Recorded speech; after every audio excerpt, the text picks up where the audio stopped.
Polda Sumatera Utara melakukan penggeledahan dan pencarian barang bukti di rumah AKBP Akhiruddin Hasibuan di Jalan Guru Sinumba, Medan Helvetia, Sumatera Utara pada Rabu 27 April 2023. Polisi mengatakan CCTV di rumah AKBP Akhiruddin Hasibuan rusak. Diketahui anak dari AKBP Akhiruddin Hasibuan, Aditya Hasibuan, telah menganiaya seorang mahasiswa bernama Ken Admiral. Video penganiayaan Ken Admiral viral di media sosial yang juga memperlihatkan sosok diduga AKBP Akhiruddin Hasibuan. Aditya Hasibuan yang kini telah ditetapkan sebagai tersangka dalam kasus penganiayaan itu oleh Polda Sumut.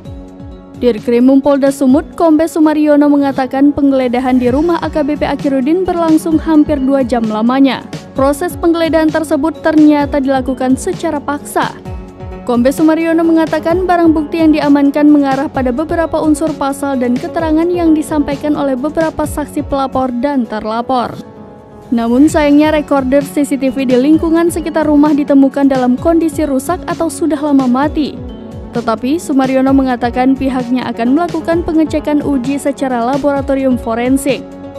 Ia mengatakan bahwa pihaknya juga menemukan 1 bungkus airsoft gun dan akan menelusuri lebih dalam saksi-saksi pemilik daripada airsoft gun maupun bungkus airsoft gun yang diamankan.